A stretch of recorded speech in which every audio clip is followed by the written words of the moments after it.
बिस्मिल्लाहिर्रहमानिर्रहीम। अस्सलाम वालेकुम नाज़रीन। पहले तो हम आपसे माज़रत ख़्वाह हैं कि कुछ तकनीकी वजूहात की वजह से हम कुछ देर से लॉग ऑन हो रहे हैं, लेकिन आज का मौजू जो बहुत ही अहमियत कर चुका है और इस सिलसिले में हम एक बहुत ही ज़रूरी बीमारी के बारे में बात करेंगे। आज हमारे साथ मौजूद हैं डॉक्टर इरफान मलिक, जो कि एक मारूफ पल्मोनोलॉजिस्ट हैं और डायरेक्टर स्लीप लैब हैं और इस वक्त कोरोना वायरस के ऊपर फोकल पर्सन हैं लाहौर जनरल हॉस्पिटल।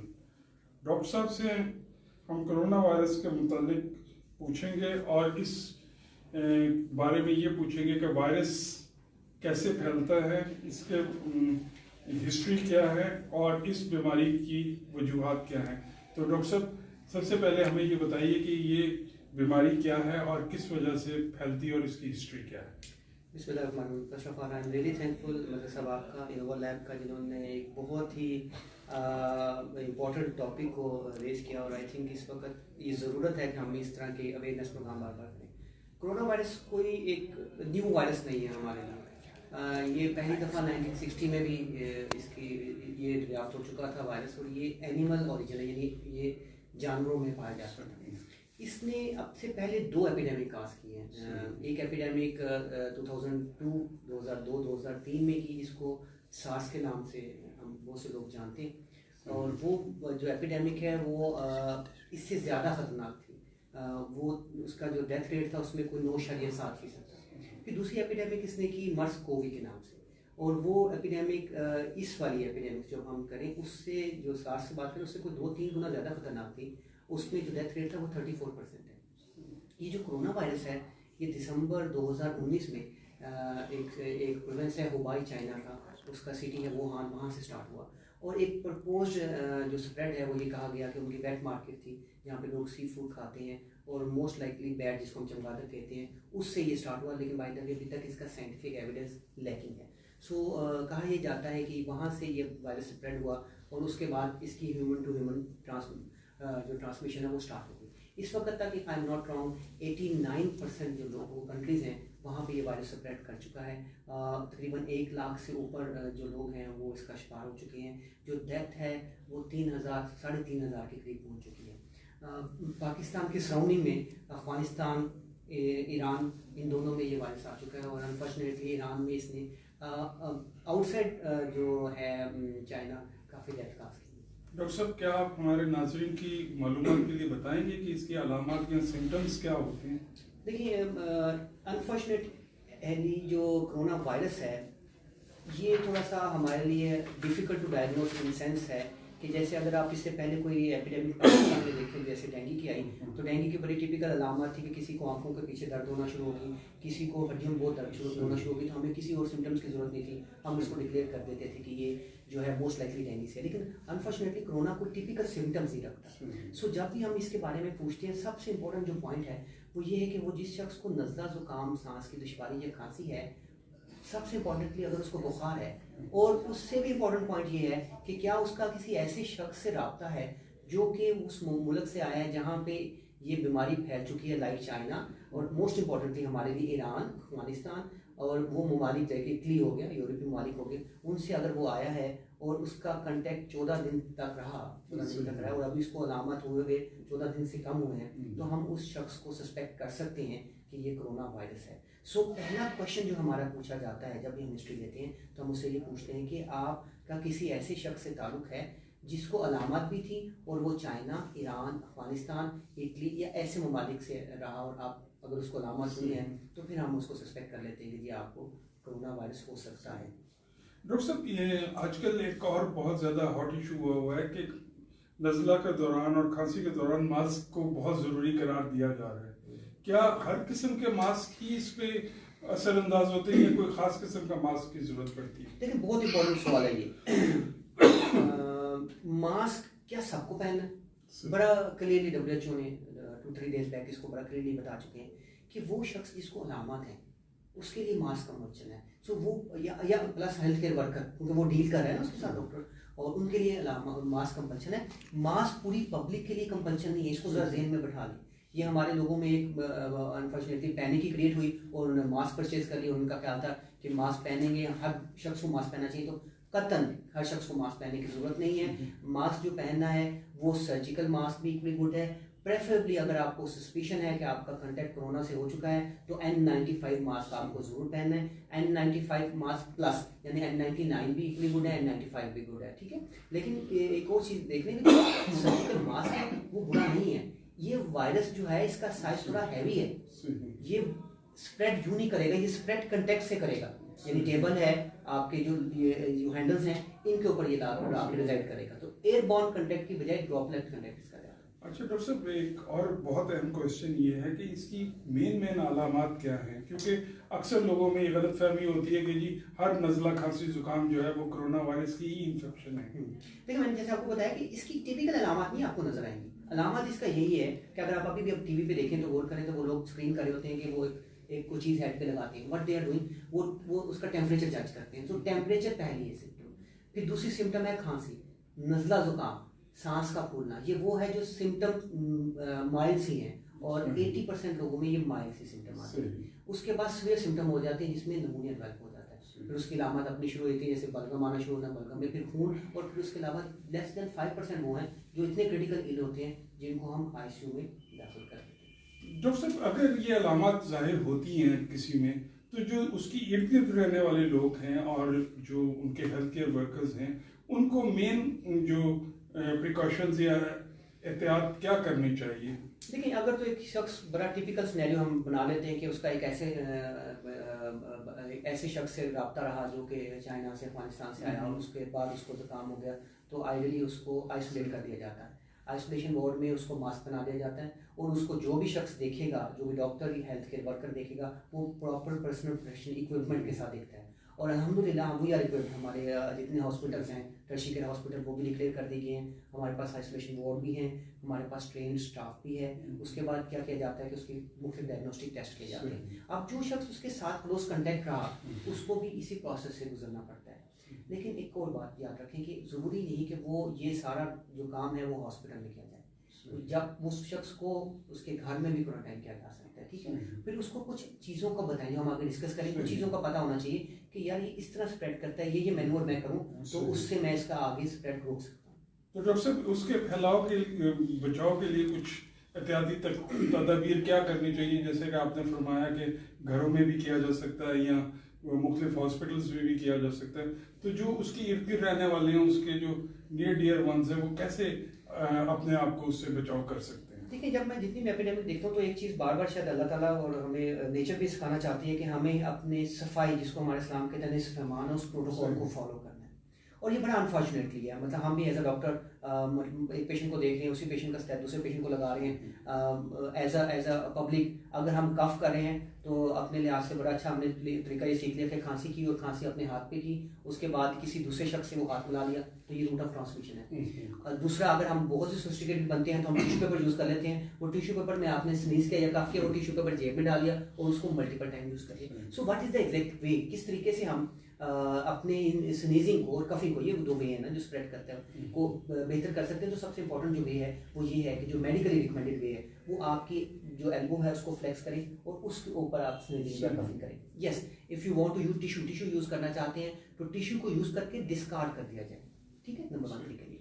नंबर 2 ये है कि हैंड हाइजीन, हाथ की सफाई, ये बहुत ज़रूरी है। हम बिल्कुल भूल चुके हैं। हमने अगर किसी शख्स से मिले हैं, स्पेशली हेल्थ केयर वर्कर की बात भी कर रहा हूँ, और या स्पेसिफिक पेशेंट है, तो हैंड हाइजीन को यूज़ करना है। अब हैंड हाइजीन के डिफरेंट प्रोटोकॉल्स हैं। यू कैन यूज़ अल्कोहल से ये वायरस है ये हो जाता है। फिर आपका सोप भी है, फिर वाटर भी है। सो 20 सेकेंड तक आप अपने अगर हैंड हाइजीन उसको रब कर रहे हैं, प्रॉपर यूज़ कर रहे हैं, तो that kill this virus. Number 2 ये होगा। नंबर 3 ये है कि आप मास्क पहने अगर आपको अलामत है। ये बहुत इंपॉर्टेंट है कि मास्क जरूर पहन के रखें। और मास्क इस तरह का नहीं कि आपने मास्क वेयर कर लिया और आपका नोज जो है वो ओपन है तो वो स्प्रेड हो जाएगा। नोज के ऊपर इनका एक क्लैंप होता है, उसको अगर आप जोर से टाइट करेंगे तो वो ऑटोमेटिकली स्पेस को कम कर देता है। सो मास्क आपने प्रॉपरली वेयर करना चाहिए। अच्छा डॉक्टर साहब, जैसे कि फैलने के ऊपर तो हमने बात की, अभी जो मौसमाती तब्दीलियाँ हैं इसके बारे में भी ख्याल किया जाता है कि मौसम का असर भी कोरोना वायरस की ग्रोथ पे या कोरोना वायरस की बीमारी फैलाने की सलाहियत पे असरअंदाज होता है। ठीक है, देखिए ये थोड़ा सा कंट्रोवर्शियल टॉपिक है, लेकिन जो चीज़ अब तक हमारे साथ, क्योंकि ये वायरस रिलेटिवली न्यू है, जो चीज़ हम तक इंफॉर्मेशन मिल रही है वो यही है कि 26 से 27 के ऊपर ये जो वायरस है ये सर्वाइव नहीं करता, ठीक है।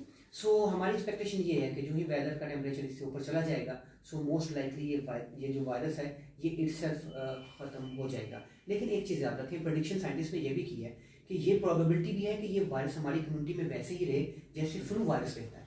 सो ये प्रोबेबिलिटी ज़्यादा एक्सपेक्ट की जा रही है कि वायरस की शक्ल में सीजनल रहा करेगा फ्लू की शक्ल। डॉक्टर साहब, इसी सिलसिले में हमारी एक सामे हैं फाबिया कयूं, वो पूछ रही हैं कि कोरोना वायरस की बीमारी अगर एक दफ़ा हो जाए तो क्या इसकी इन्फेक्शन दोबारा भी हो सकती है? बराबर क्वेश्चन जी, बिल्कुल। इसकी जो इम्यूनिटी है, क़ुव्वत मुदाफ़त है, वो परमानेंट नहीं है, ये वेनिंग फॉर्म है।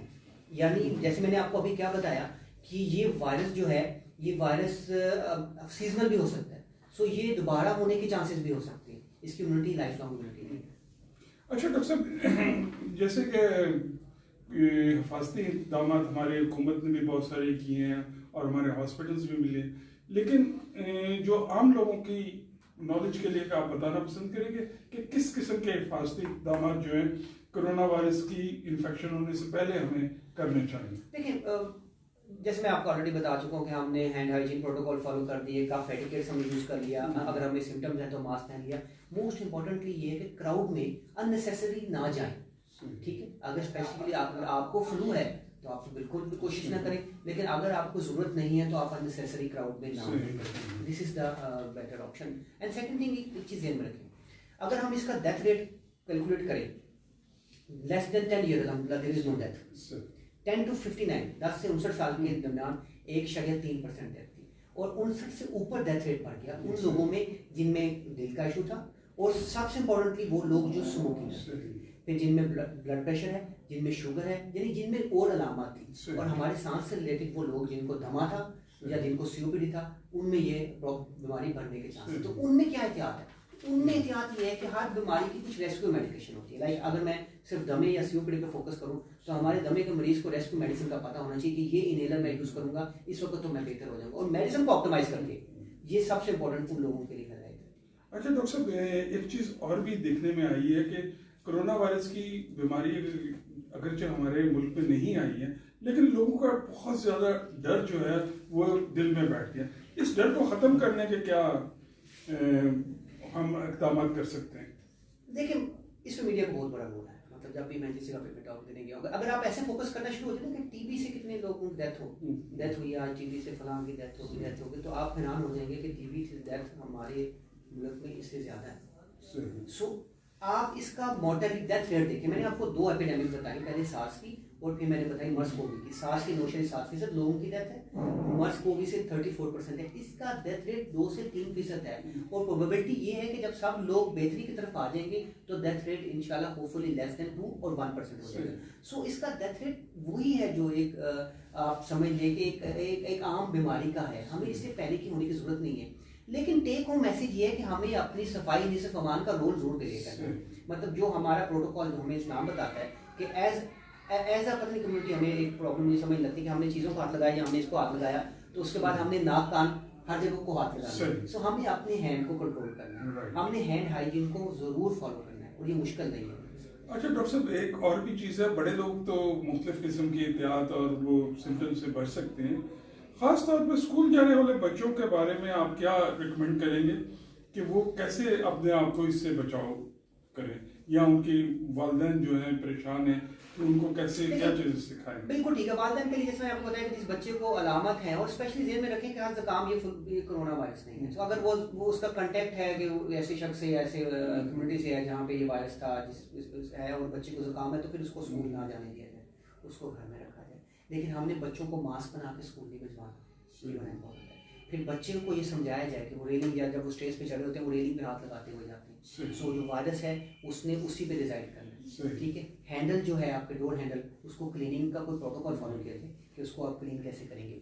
अगर जो वो पेन वहाँ पे यूज़ कर रहे हैं, उस पेन को या पेंसिल को जो यूज़ कर रहे हैं उसको वो पॉकेट में यूँ ना डालें, उसको भी क्लीनिंग का कोई प्रोटोकॉल हमारा होना चाहिए, ठीक है। सो बात वहीं पे ख़त्म होती है कि हमारा हैंड हाइजीन और contact to our nose eyes को बार बार हमने हाथ नहीं लगाना है, स्पेशली आवर वर्किंग प्लेस। अच्छा डॉक्टर साहब, ये तो हो गया एक जनरल पब्लिक के लिए। अब मैं खास तौर पे पूछना चाहूँगा कि वो अमला जो अस्पतालों में और बहुत सारे क्रिटिकल एरियाज में काम करते हैं, उनके लिए क्या एहतियाती तदाबीर आप बताना लेकिन जैसे हमने जनरल हॉस्पिटल में कुछ एसओपीज बनाए हैं, तो मैं ये समझता हूँ कि वो डॉक्टर्स, वो हेल्थ केयर वर्कर और स्पेशली जिनको हम इग्नोर ना करते हैं, वो स्वीपर जो वहाँ पे काम कर रहे हैं, उनको तो पर्सनल प्रोटेक्शन इक्विपमेंट दिया जाना चाहिए। अच्छा जी, इस पे पर्सनल प्रोटेक्शन इक्विपमेंट क्या दिया जाए? क्या मास्क दे दिया जाए? ठीक है, अगर स्वीपर को मैं देखूँ तो वो अगर कैप पहन ले, मास्क पहन ले, वो गाउन पहन ले, तो और gloves, that will be fair and for them. Just जो डॉक्टर डायरेक्ट रिलेटेड है, लाइक अब आप आई के डॉक्टर से तो नहीं सोचेंगे क्योंकि वो कोरोना को देखेगा, तो मेडिकल, ईएनटी, रेस्पिरेटरी मेडिसिन, यही इमरजेंसी में ये लोग जो हैं, इनको जरूर मास्क प्रोवाइड करने चाहिए। और हमारे पास हैं बाय द वे, इनको मास्क प्रोवाइड कर दिए गए हैं। और क्योंकि जब वो पेशेंट आपके पास आता है और वो आने से पहले जब आप हिस्ट्री देते हो, एक दफा कफ स्नीज कर लेता है, तो कंटेक्ट तो आपका हो गया, सो मास्क उनके जरूर होने चाहिए, और वो मास्क प्रेफरेबली N95 मास्क। अच्छा डॉक्टर साहब, कोरोना वायरस के बारे में बहुत सारी कहानियां और बहुत सारी गलत फहमियाँ फैलाई जा रही हैं कि जी कोरोना वायरस का मरीज जो है अचानक खड़ा खड़ा गिर के मर जाता है, और ये सारी मिथ्स जो आजकल सोशल मीडिया पे फैलाई जा रही है, इसके बारे में आपका क्या? देखिए, बिल्कुल ऐसा नहीं। मैंने आपको एक बात स्टैटिस्टिकली बात आपको बताई कि लोगों का ये खैर बाय द वे ख्याल यही है कि मुझे कोरोना अगर वायरस हो गया तो मैं अगला दिन मेरा आखिरी दिन होगा। ऐसा नहीं है। मैंने आपको पहले क्लियरली बताया कि इसका अभी तक का मॉर्टेलिटी रेट लेस देन 3% है और expected to be less than 2% है। सो वो लोग, ये जरूर हम ध्यान में रखें, वो लोग जो कि 60 ईयर प्लस हैं, उनके लिए एक्स्ट्रा केयरिंग की जरूरत है। और इनमें जो डेथ हुई, उनमें से भी ज्यादा लोगों को देखा गया कि या तो वो कार्डियक इशू था, और जो मैं बार बार एक पॉइंट बताता हूँ कि जो स्मोकिंग कर रहे हैं उनमें ये वायरस डेडली वायरस बनता जा रहा है। तो स्मोकर्स को स्मोकिंग को क्विट करने के लिए या वो खुद करें या किसी क्वालिफाइड डॉक्टर से इसका। अच्छा डॉक्टर साहब, अगला क्वेश्चन ये है कि हमारे एक नाज़िर ने भी पूछा है कि कोरोना वायरस के इलाज के लिए कोई दवाई इन सिम्टम्स को दूर करने के लिए या कोई स्पेसिफिक इलाज भी मौजूद है? देखिए, आजकल कुछ व्हाट्सएप पे स्पेशली गल्फ कंट्रीज से कुछ मेडिकल मैनेजमेंट है उसको सर्कुलेट किया जा रहा है, बट वो ना सीडीसी ना वो WHO उसको एंडोर्स कर रही है। सो इसकी मेडिसिन अब तक, जब तक मैं आपसे बात कर रहा हूँ, उसकी मेडिसिन सारी की सारी सपोर्टिव केयर है, just like a flu. Yes, आप उसको कोई एंटी हिस्टामिन दे देते हैं, जैसे हमारी मोस्टली अवेलेबल है, लोराटाडीन, फेक्सोफेनाडिन, इस तरह के दे देते हैं। आप उसको हाइड्रेट रखते हैं पेशेंट को, ठीक है, जब तक वार्निंग साइन उसमें नहीं आते। अगर वार्निंग साइन आना शुरू होते हैं, वार्निंग साइन क्या होगा कि पेशेंट का ऑक्सीजन लेवल कम होने लगता है, सांस रफ्तार तेज होगी, बलगम में खून आने लगता है, तो हम उसके लिहाज से उसको नमूने के पॉइंट ऑफ व्यू और प्रोटोकॉल से ट्रीट करते हैं।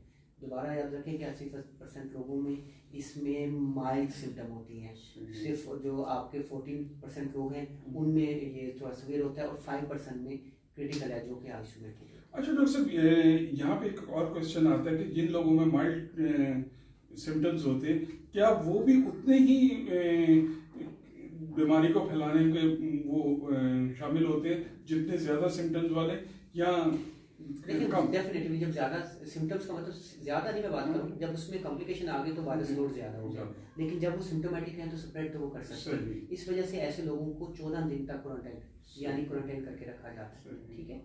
और वो जिसमें ये अलामत आ जाती है, फिर वो मास्क पहन के उसको 14 दिन अंडर ऑब्जर्वेशन रखा जाता है। फिर हमारे कुछ टेस्टिंग टेक्निक है, वो उस पर अप्लाई की जाती है। जब वो नेगेटिव आती है तो फिर हम उसको डिक्लेयर कर लेते हैं। डॉक्टर साहब, अभी तक का कुछ जो डाटा हमारे पंजाब में, खास तौर पर पंजाब के लोगों या पाकिस्तान के लोगों के लिए है, तो अभी तक कितने बीमारी का जो इंसिडेंस है अभी तक रिपोर्ट हो चुका है? यस्टरडे तक जो हमारी स्क्रीनिंग हो चुकी है उसमें 6 केस रिपोर्ट है, ठीक है। उसमें 2 जो है वो इस्लामाबाद के हैं, 3 जो है वो आपके सिंध की साइड के हैं, 1 जो है वो गिलगित बल्तिस्तान का है। और एक इम्पॉर्टेंट चीज़ आता है कि टेस्ट अवेलेबल है हमारे हॉस्पिटल में, हम टेस्ट करते हैं और वो फ्री ऑफ कॉस्ट टेस्टिंग होती है, लेकिन नॉट एवरीबॉडी। उसका एक प्रॉपर SOPs बने हुए हैं। आज ऋषिकेश हॉस्पिटल लाहौर का इज इक्विप्ड कि वो ये टेस्टिंग भी कर सकेगा और फर्दर मैनेजमेंट के लिहाज से। अच्छा डॉक्टर साहब, जैसा कि आपने फरमाया कि आप फोकल पर्सन भी हैं, कुछ लोग जो हैं वो आपसे रब्ता करना चाहेंगे या आपके जो भी हेल्थ केयर फैसिलिटीज़ हैं उसमें आना चाहेंगे, तो उनके लिए कोई मैसेज है कि वो कैसे आप लोगों से रब्ता करें और क्या उनको तरीका अख्तियार करना चाहिए? एक तो मैं बात करूँ कि हर फ्लू को ना समझिए। देखिए, आप अगर कंटेक्ट बनता है तो मोस्ट वेलकम, वो आ जाए, इमरजेंसी में आते हैं या फ्री में आते हैं। और अगर आपने लामत है तो मास्क पहन करके जरूर आए, क्योंकि अगर आप वाकई कंफर्म केस है तो आप उस वक्त तक स्प्रेड कर चुके हो, ठीक है। सो मास्क पहन के आप अगर किसी भी ओपीडी में, प्रेफरेबली रेस्पिरेटरी ओपीडी या इमरजेंसी में आएंगे, तो जैसे आप हमारे जनरल में आते हैं तो हमारी टीम ऑलरेडी रेडी है, उसको पता है कि कोरोना का सस्पेक्ट कर लिया गया है, तो वो अपने एसओपीज के अकॉर्डिंगली आपको आइसोलेट करके एक रूम में शिफ्ट कर देगी। Then we will involve health department एक किट के साथ किसी शख्स को भेजेगा और फिर उसकी वहाँ से टेस्टिंग कर ली जाएगी, जिसकी रिपोर्ट विद इन 24 आवर्स। अच्छा सर, कुछ लोग जो कह रहे हैं कि जी स्मोकिंग जो है उसके कोरोना वायरस में क्या असरात होते हैं? ये बहुत इंपॉर्टेंट है और बड़ा इंटरेस्टिंग है कि स्मोकिंग का डायरेक्ट रिलेशन है विद कोरोना वायरस। जितने लोग स्मोकर्स थे उनमें देखा गया कि जब अगर कोरोना वायरस हुआ तो वो डेडली वायरस बन गया। सो एक प्रिवेंटेबल अगर हमारे पास अगर चीज़ बन गई तो उसका मतलब स्मोकिंग छोड़ना है। तो स्मोकर्स को तो आप उनके पास ऑप्शन नहीं है, preferably they should quit smoking. जैसे अगर वो एडिक्ट इतने हो चुके हैं तो किसी की हेल्प ले, और मल्टीपल टूल्स हैं, स्मोकिंग क्विट की जा सकती है, लेकिन स्मोकिंग क्विटिंग इज प्रिवेंटिव। लिहाजा उन लोगों के लिए आपका मशवरा यही है कि वो स्मोकिंग को फौरी तौर पे क्विट कर दें, और ख़ास तौर पे वो लोग जो कोरोना वायरस की इस वबा से बचना चाहते हैं। तो नाज़रीन, ये हमारे कुछ कोरोना वायरस के बारे में सवाल जवाब थे। अगर आप भी डॉक्टर साहब से कोई सवाल करना चाहें तो आप डायरेक्टली हमारी फेसबुक के ऊपर क्वेश्चन भेज के डॉक्टर साहब से जवाब ले सकते हैं। बहुत शुक्रिया। अस्सलाम वालेकुम।